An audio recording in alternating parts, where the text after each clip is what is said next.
रामपुर नामक गांव में वीरनाथ नाम का एक आदमी अपनी पत्नी सुमित्रा के साथ रहता था। वीरनाथ गांव का मुखिया था। उसका जीवन बहुत खुशहाल था। उसके पास धन दौलत की कोई कमी नहीं थी, लेकिन अभी तक वे दोनों संतान सुख से वंचित थे। एक दिन वीरनाथ ने अपने घर में गांव के महान तपस्वी को बुलाया। साधु महाराज, मैंने अपने जीवन में सब कुछ पा लिया है जिसकी मुझे जरूरत थी। बस अब कमी है तो सिर्फ एक संतान की। यह कमी हम दोनों पति पत्नी को अंदर ही अंदर खाए जा रही है। बेटा, मैं जानता हूं तुम्हारे पास सब कुछ है, धन दौलत जमीन जायदाद, लेकिन तुम्हें कोई संतान नहीं है, इसीलिए तुम दोनों हमेशा दुखी रहते हो। आपने बिल्कुल सही कहा बाबा। हमें किसी भी चीज की कमी नहीं है, लेकिन यह अधूरापन हमें चैन से जीने नहीं देता। जरा देखिए बाबा, हम लोगों के नसीब में संतान है या नहीं? साधु महाराज दोनों की बातें ध्यान से सुन रहे थे। फिर उन्होंने वीरनाथ और सुमित्रा के माथे को गौर से देखा और कुछ देर तक मौन साध लिया। हाँ मेरे बच्चों, तुम दोनों के ही नसीब में संतान सुख है। आज मैं तुम दोनों को आशीर्वाद देता हूं। बहुत जल्द तुम्हारे घर में एक शिशु का जन्म होगा। ईश्वर की कृपा से तुम दोनों को संतान सुख अवश्य मिलेगा। इतना कहकर साधु महाराज वहां से चला जाता है। कुछ ही दिन के बाद साधु महाराज की भविष्यवाणी सच साबित हुई। सुमित्रा ने एक पुत्र को जन्म दिया। अरे भाग्यवान, देर से ही सही, लेकिन ईश्वर ने हमें संतान सुख दे ही दिया। अब हम लोग बहुत खुश हैं। आपने बिल्कुल सही कहा जी। मैंने तो आशा ही छोड़ दी थी। केवल आप ही थे जिन्होंने उम्मीद नहीं छोड़ी। भाग्यवान, हमें यह पुत्र साधु महाराज की कृपा से प्राप्त हुआ है। उनका आशीर्वाद हमारे जीवन में खुशियां लेकर आया है। हाँ जी, आपने तो बिल्कुल सच कहा। साधु बाबा ने हमें आशीर्वाद दिया था, तभी तो हमें इतनी बड़ी खुशी मिली है। भाग्यवान, मैं सोच रहा था कि क्यों ना बाबा को अपने घर पर बुलाएं और बेटे का नामकरण करवा लें। क्यों, ठीक रहेगा ना? हाँ जी, यह तो बहुत अच्छा विचार है। आप आज ही बाबा को घर बुला लीजिए ना। आज ही इसका नामकरण करवा लेंगे। हाँ, और साथ ही उनसे हमारे पुत्र के भाग्य के बारे में भी पूछ लेंगे। मैंने सुना है कि साधु महाराज हर किसी का भाग्य बता देते हैं।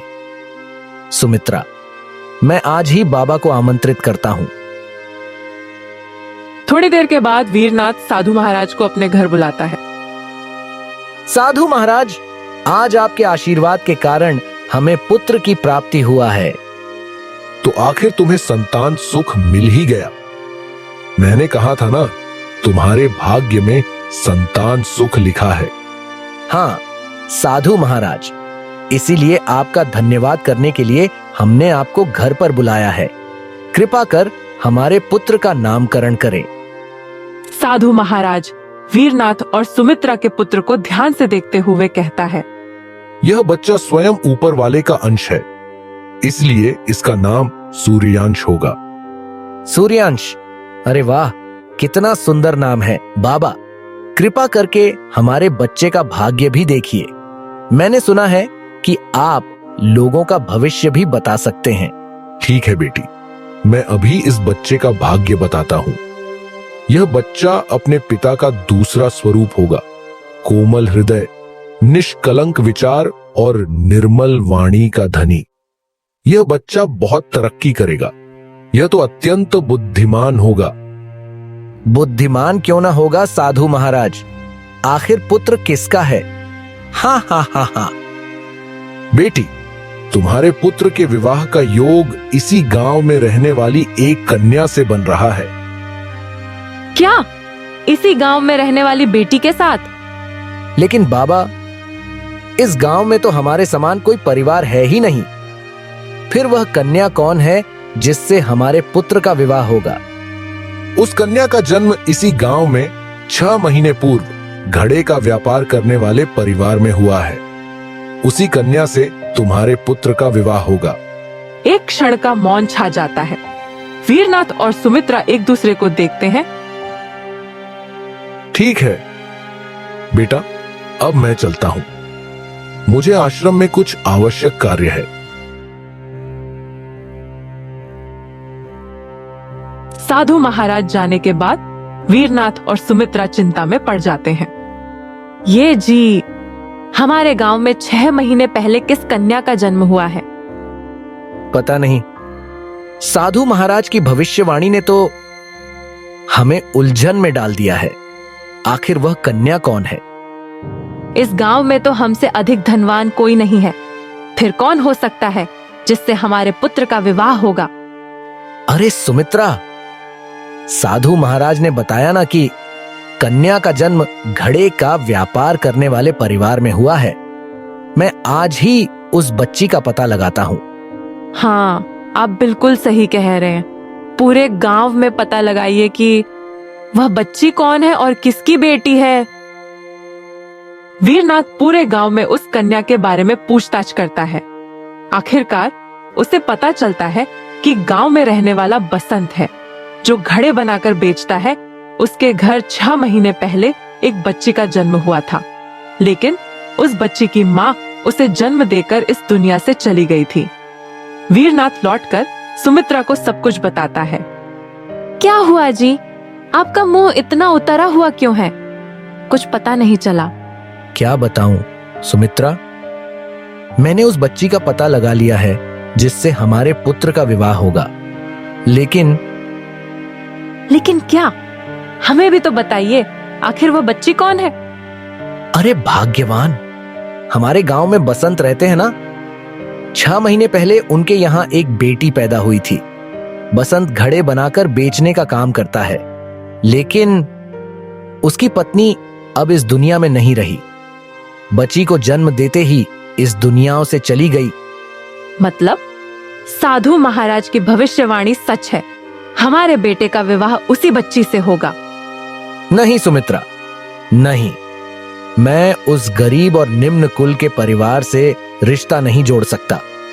मैं इस गांव का मुखिया हूं। हमें धन संपत्ति की कोई कमी नहीं है। और फिर लोग क्या कहेंगे? ये कि गांव के मुखिया ने अपने पुत्र का विवाह एक घड़े बेचने वाले की बेटी से करवा दिया। लेकिन हम कर भी क्या सकते हैं? अगले दिन सुबह वीरनाथ बसंत के घर जाता है। बसंत मुखिया को अपने घर देख हैरान हो जाता है और कहता है, मुखिया जी, आपका चरण। इस गरीब के घर कैसे आना हुआ? बसंत, मैं तुम्हारे घर एक आवश्यक काम से आया हूं। मैंने सुना है कि कुछ महीने पहले तुम्हारे घर एक पुत्री ने जन्म लिया है और उस पुत्री को जन्म देते ही तुम्हारी पत्नी की मृत्यु हो गई थी।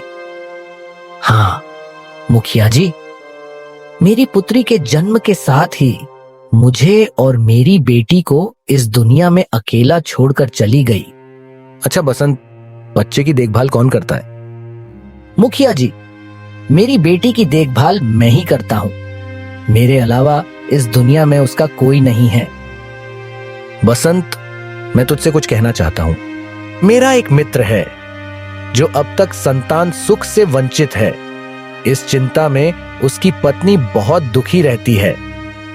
बसंत, मेरा मित्र कहता है कि यदि कोई अपनी संतान उसे दे दे तो वह उसका अच्छे से पालन पोषण करेगा और जब समय आएगा तो उसका विवाह भी अच्छे परिवार में कर देगा। मैंने सोचा क्यों ना एक बार यह बात तुमसे कर लूं। मालिक, आप सही कह रहे हैं। मेरी पत्नी के जाने के बाद मैं इस बच्ची का ध्यान नहीं रख पा रहा हूँ। दिन भर घड़े बनाता हूँ और फिर उन्हें बेचने बाजार चला जाता हूँ।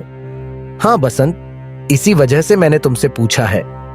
अगर तुम्हारी बेटी उन्हें मिल जाएगी तो उसका अच्छे से पालन पोषण भी होगा और मेरे मित्र को भी संतान का सुख मिल जाएगा।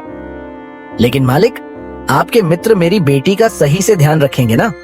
अरे हाँ बसंत, मैं तुमसे वादा करता हूँ, मेरा मित्र तुम्हारी बेटी का बहुत अच्छे से ख्याल रखेगा। कोई चीज की कमी नहीं होगा। इतना सुनकर बसंत भारी मन से अपनी बेटी को वीरनाथ को सौंप देता है। एक सुनसान जंगल के बीचों बीच वीरनाथ बच्ची को झाड़ के पास रख देता है। मुझे माफ कर दो बेटी, लेकिन मैं यह सब करने के लिए मजबूर हूं।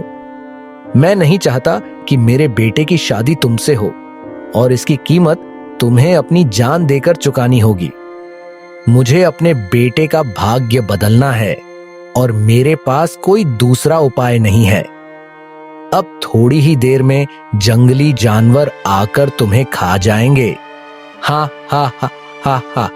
इतना कहकर वीरनाथ बच्ची को छोड़कर जंगल से चला जाता है, लेकिन किस्मत को कुछ और ही मंजूर था। उसी रास्ते से एक मछुआरा वसुदेव गुजर रहा था। हे भगवान, आज मुझे खाली हाथ मत भेजना। काश आज कुछ ज्यादा मछलियाँ मिल जाए। अचानक वसुदेव की नजर उस बच्ची पर पड़ती है। वह पास जाकर देखता है और चौंक जाता है। अरे, इस जंगल में तो कोई नन्हा बच्चा है। भला ऐसा पाप कौन कर सकता है? इतनी मासूम बच्ची को कोई जंगल में छोड़कर चला गया है। बच्ची भूख और प्यास से रो रही थी। वसुदेव उसे गोद में उठाता है और गांव की ओर चल देता है।